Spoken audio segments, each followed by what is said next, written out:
Kita ini dalam hidup sehari-hari menampilkan Allah yang seperti apa kepada keluarga kita. Kalau orang memandang kita, itu mereka melihat Allah nggak ya dalam diri saya? Melihat kebaikan-kebaikan tidak dalam diri saya. Ya seperti itulah yang bisa kita renungkan ketika kita merenungkan bahwa Allah yang sudah bersedia menjadi manusia, dan kita pun diajak menampilkan wajah Allah itu dalam kehidupan kita sehari-hari. Maka kita bisa bertanya kembali hari ini, apakah orang kalau melihat saya itu juga memandang Allah sendiri yang penuh kasih, yang maha baik, yang maha ini dan maha itu? Tentu ini butuh perjuangan karena kita manusia bukan Allah. Tetapi apakah kita berupaya untuk menampilkan sifat-sifat baik Allah itu dalam kehidupan kita sehari-hari?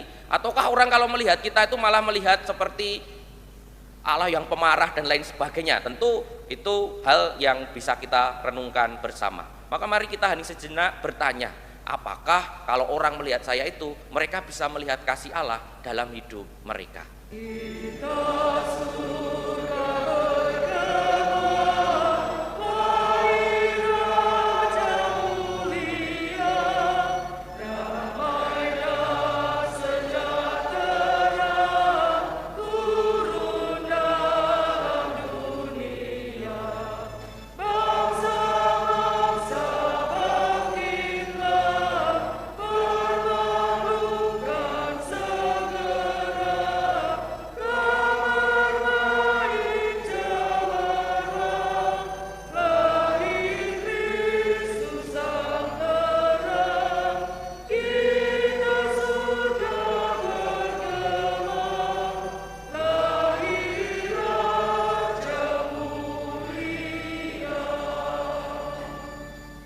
Dalam nama Bapa dan Putra dan Roh Kudus. Amin.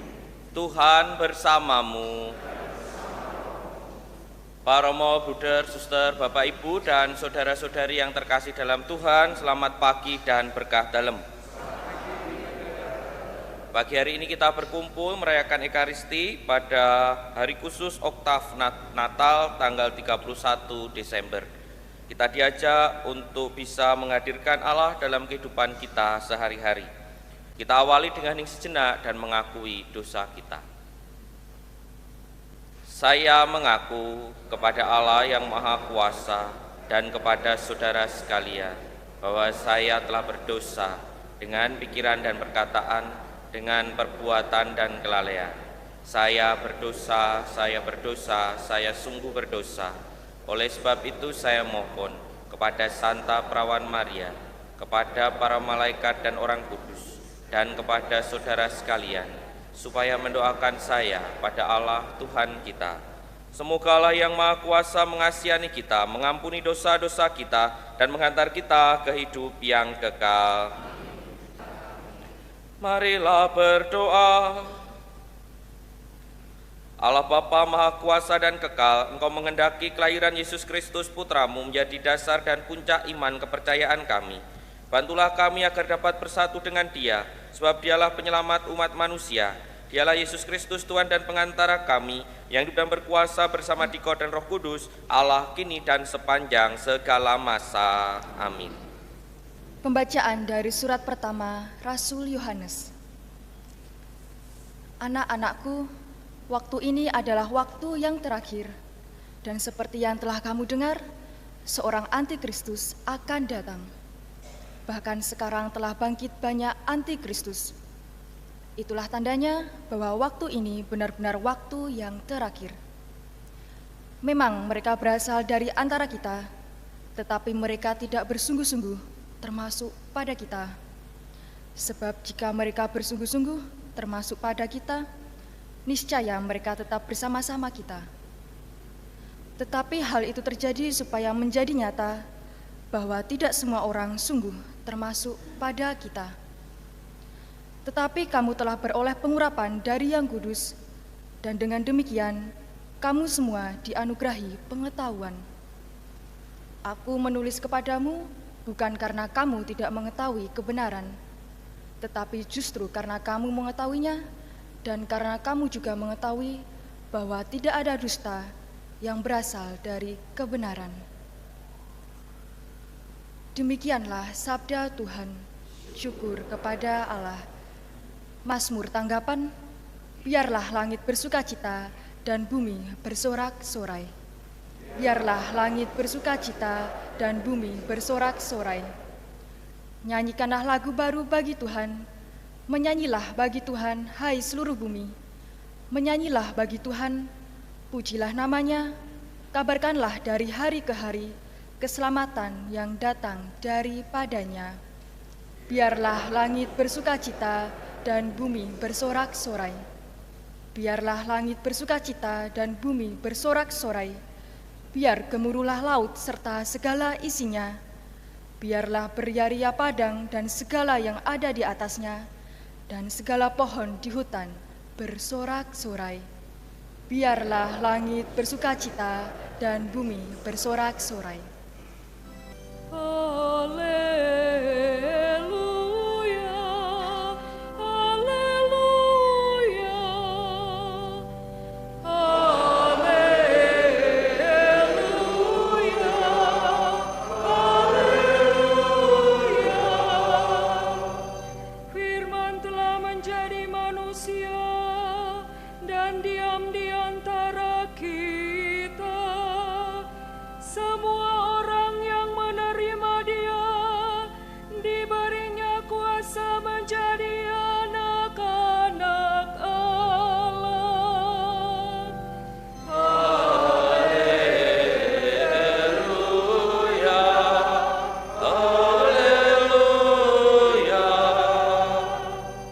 Tuhan bersamamu. Inilah Injil suci menurut Yohanes. Pada mulanya adalah Sabda, Sabda itu bersama-sama dengan Allah, dan Sabda itu adalah Allah. Sabda pada mulanya bersama-sama dengan Allah. Segala sesuatu dijadikan oleh Dia, dan tanpa Dia tiada sesuatu pun yang tidak jadi dari segala yang telah dijadikan.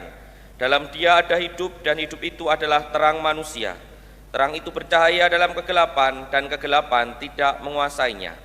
Datanglah seorang yang diutus Allah, namanya Yohanes. Ia datang sebagai saksi untuk memberi kesaksian tentang terang itu, supaya oleh Dia semua orang menjadi percaya.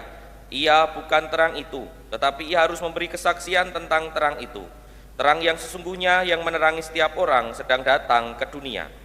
Terang itu telah ada di dunia, dan dunia dijadikan olehnya, tetapi dunia tidak mengenalnya. Ia datang kepada milik kepunyaannya, tetapi orang-orang kepunyaannya tidak menerimanya. Tetapi semua orang yang menerimanya diberinya kuasa supaya menjadi anak-anak Allah, yaitu mereka yang percaya dalam namanya. Orang-orang yang diperanakkan bukan dari darah atau daging, bukan pula secara jasmani oleh keinginan seorang pria, melainkan dari Allah.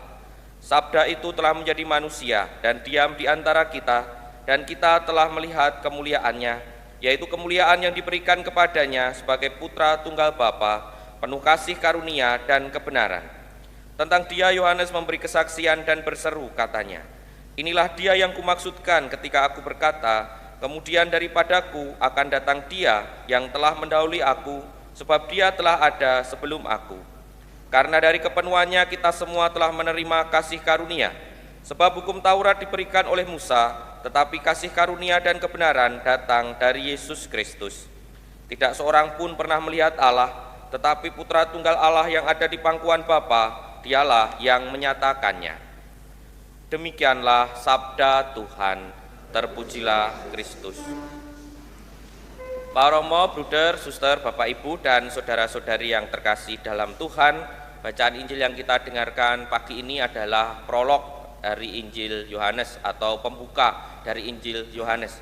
Dan kalau kita belajar teologi soal Injil Yohanes, bagian prolog ini akan terus diulang, karena bagian ini bagian yang penting untuk menggambarkan misteri iman yang dipercaya oleh kita tentu saja, tapi juga yang ingin disampaikan oleh Injil Yohanes, yaitu khususnya misteri inkarnasi.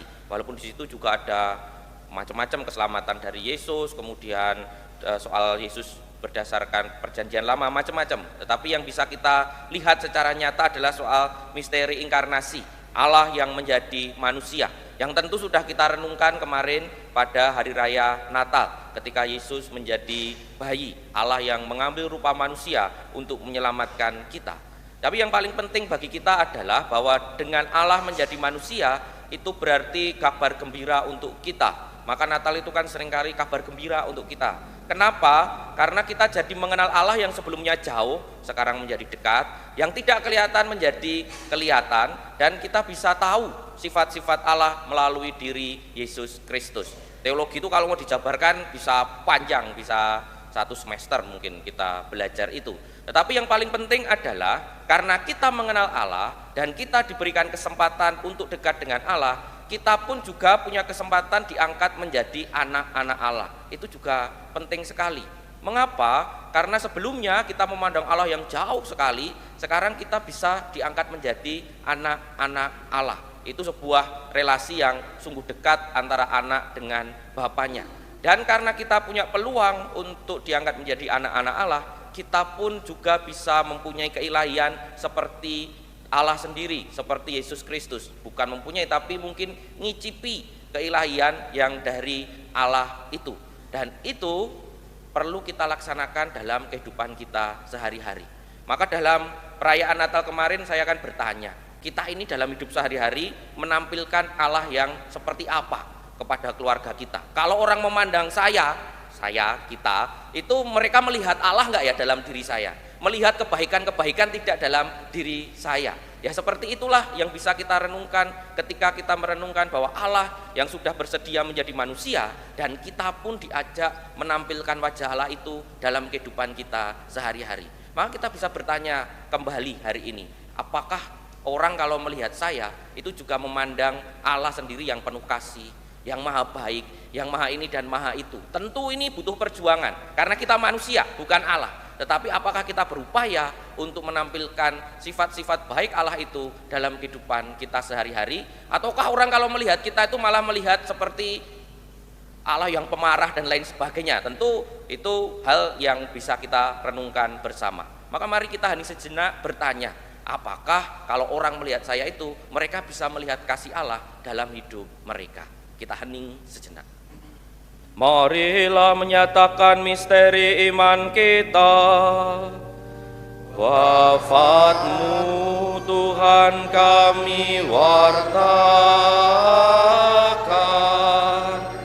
kebangkitan-Mu kami muliakan,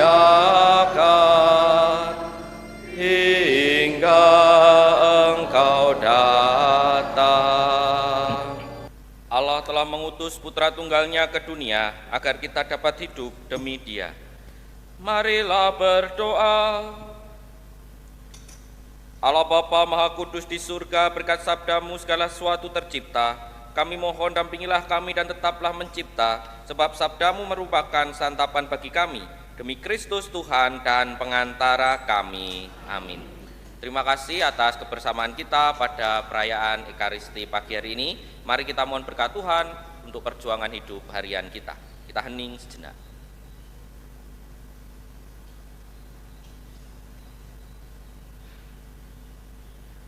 Tuhan bersamamu. Semoga berkat Allah melimpah kepada kita semua, Bapa, Putra, dan Roh Kudus. Saudara-saudari, pergilah mewartakan Injil Tuhan. Syukur kepada Allah.